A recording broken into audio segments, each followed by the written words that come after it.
Okay, thank you to the organization for inviting me. I have to say, coming at that moment has an advantage and a disadvantage. Disadvantage is more dinner time than lunch time, nearly. And it's a pity we have no time, so I'll try to be short. The advantage is that I can use what has been said before to make even better the presentation. Practically, I don't need my presentation to talk about what I wanted to talk. The title is Validation, Certification and Improving Quality Standard, which is as wide as one needs. So let me tell first, coming from Spain, which is nothing special, but it's a different country, so different view from what you have here. We have also the same preoccupations you have here. Mr. Nasir Javaid Chowdhury and Arshad Saeed Hussain, the first two presentations, talk about prices and regulation, the same things we have in Spain. So nothing new. We have also a lot of talks about prices, why prices are so low, why prices do not allow us to go to a next level quality. So don't worry, it's the same worldwide. Also the part of regulation is always the same.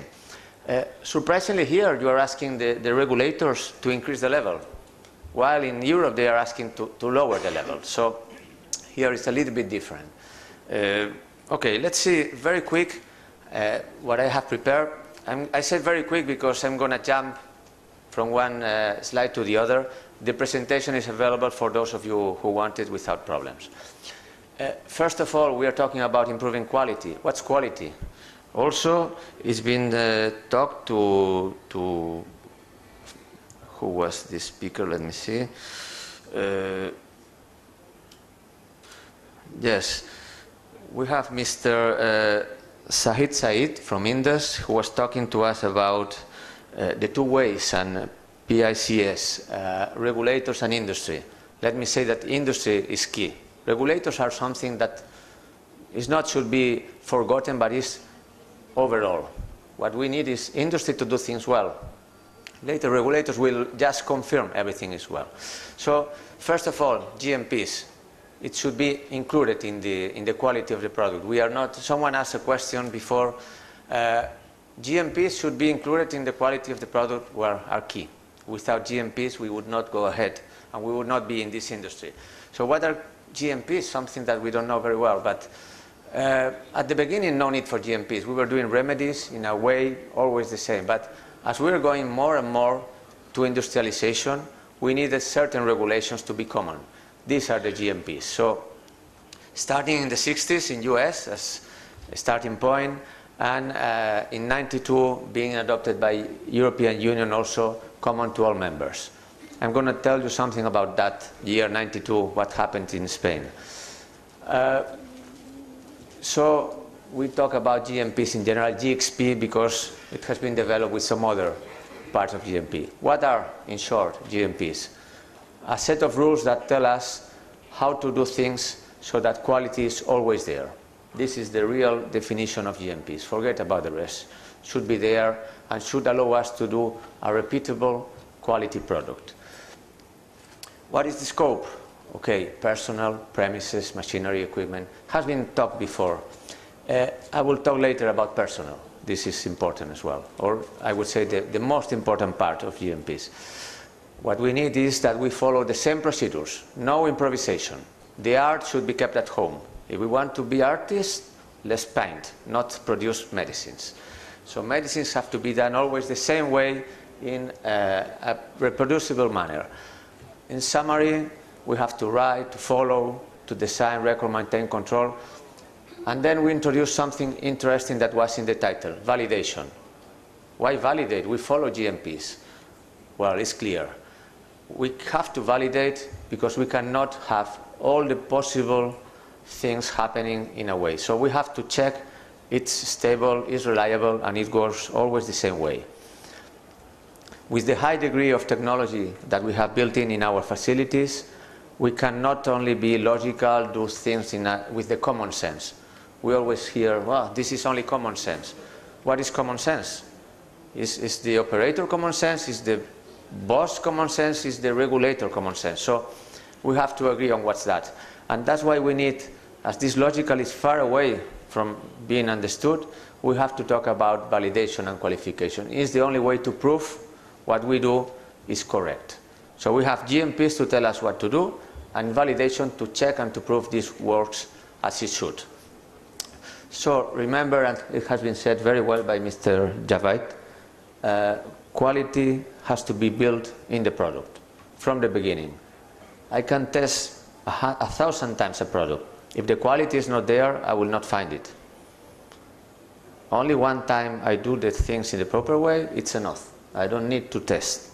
And this is the, Mr. Javait has talked about ICH 8, 9 and 10. This is the future. We have to build the quality in the product nearly without testing. The future is trying to test the minimum. Because testing, and someone will say, what are you saying? Testing is not adding any quality to the product. No quality. You can test a wrong product, it will continue to be wrong. You invest in producing quality, and then you are doing the right thing. This is something also important.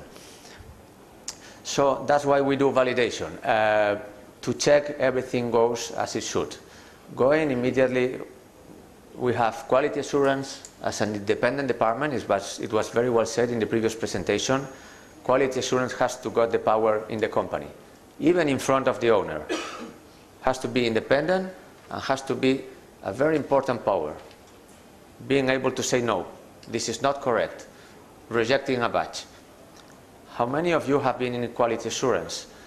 It's not easy to say this is a batch I will reject, because it costs a lot of money.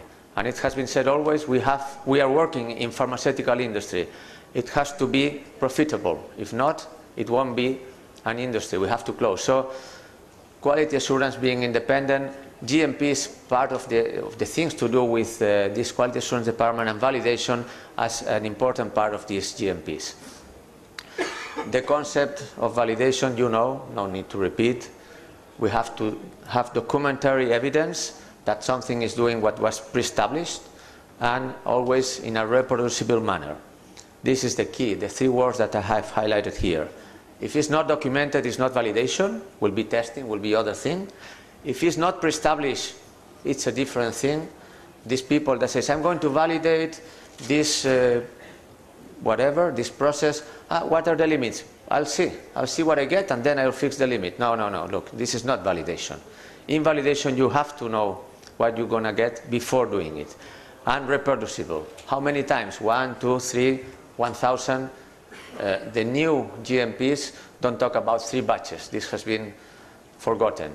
Your knowledge has to lead you to ask for 3, 10, or 1 batch, but always the same way. This is important for validation. Again, the V model, I'm not going to get into that, but important. If we need something, we may be outsourcing. Let me go back again to what we have seen in today's presentation. Salman Barney from GSK talked about price versus quality. I would say it's not versus. Quality is first. Then, if we are able to get the price, perfect. But also it was said by him, we need investment, of course. With not the proper facilities and proper machinery, we won't be able to do something reproducible and in a proper way. I would say, I think it was also him, was talking about safety first. Someone asked here, what about safety? What about quality in the product? As it was said before, I was working in industry, and we were proud to say that the first consumer of our products were ourselves. So we were proud to say to all the workers in the company, if you are ill, you can have one of our products. You know the quality is in it, is well done, no problem. This is the first thing a company should do. Should be doing in a proper way things, but overall with safety and with quality so that everyone can have it. Another point about price. It has been said by Mr. Javait. In Jordan, a small country with few companies, 17 if I'm not wrong, they have a huge market. Why? They are exporting. Why limit it the country of Pakistan. You can be selling to Europe, to FDA, to many other countries. What is the only barrier you have to get there? The only one, quality. That's it. If you have something with good quality, you can be there easily. Is regulator to ask you to go to FDA or to Europe, to first countries? No. It's up on you. If you decide to produce with a level that allows you only to come here to Pakistan, I think you're wrong, let me tell you that. We had a discussion yesterday with a client. He was doing a new facility, and the configuration he was using for the air handling unit was allowing him only to produce to several countries, but not to first world countries, even not for WHO. And I was telling them, it's up to you, but investing only a little bit more, you will be able to produce for Europe, for US, and for WHO countries.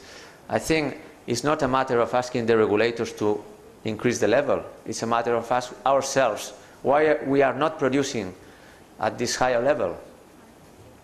Because the price is there. It was not said today, but the price of a medicine in US, it's much more expensive than here, even much more expensive than in Europe. Many European companies are selling in the United States. Why? Because of the price. Why can't you go to Europe? It's only a matter of producing with the right quality. No one will care if the medicine is produced in Pakistan, in Jordan, in China, or in India. Doesn't matter. If the quality is correct, you can go there and you can get a good price for your medicines. So this is something that appeared today, and it seemed only the regulators are to blame. No, no. Regulators can help. But what do you want? That regulators ask for a high level and they have to close all the pharmaceutical industry in Pakistan? This is not the way. The way is going ahead. It was said by Mr. Said, two ways, industry and regulators, that have to work together. Mr. Javed explained very well. He said, we are facilitators. And that's the point. They have to help the industry to go international. Today, Pakistan industry is local. Allow me to say, we have seen 0 known companies. Someone say Getz, maybe. I don't know. Sorry for that. If Getz is here, perfect. And maybe they can clarify. But how is it possible that out of 600 companies, none has been certified by a competent body from EU, FDA, or even WHO? And this is something we have to ask ourselves, not the regulators. So that's why I said it's easy, the presentation, without anything, only hearing to what the other says. So we were talking about outsourcing. Let me tell you that if we don't have the expertise, if we don't have the knowledge, we can always outsource. Whatever we feel. We can outsource something. We can ask suppliers to work for us. There are many things we can outsource if we don't have the expertise. But we cannot use the excuse of, the price of the medicines are too low. No, look, this is an excuse. We can get higher prices in the markets where we have to go. And this is the only solution for the Pakistan industry, going to these markets. Allowing everyone in the world to say, as it was said today from Jordan industry, Pakistan pharmaceutical industry is one of the top in the world. But does it depend on Mr. Javed and his people? Or is relying on us? This is the point we have to discuss. Well, talking about what to do, we have to do things under risk analysis point of view. We don't have to do more than needed. This is also important. We have to spend the efforts where we need to spend the effort, not in other things. And this can only be assumed by a risk assessment. And outsourcing what needs to be outsourced, how much and when, it's also depending on the knowledge we have inside. Again, suppliers to be selected, local, international, also depends on ourselves. And how to establish the relationship is the same. Let me just finalize with two things. One is, today in breakfast, I was with a client and friend at the same time, and we were talking about investment. Investment is important, but it's more important the people we have there. If we invest in facilities, in machines, but we don't have the right people well trained, we are wasting our money for nothing.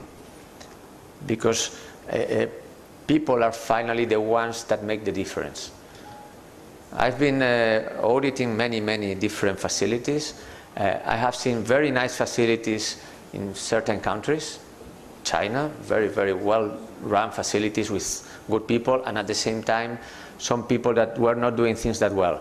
And in UK, you have here as one of the top pharmaceutical countries in the world. There was a very old facility with very old machinery, and they had everything under control because the people were very well trained. Every time you asked for something, they had the answer for that. They had the explanation on why and the rationale for doing things in a certain way. People are key.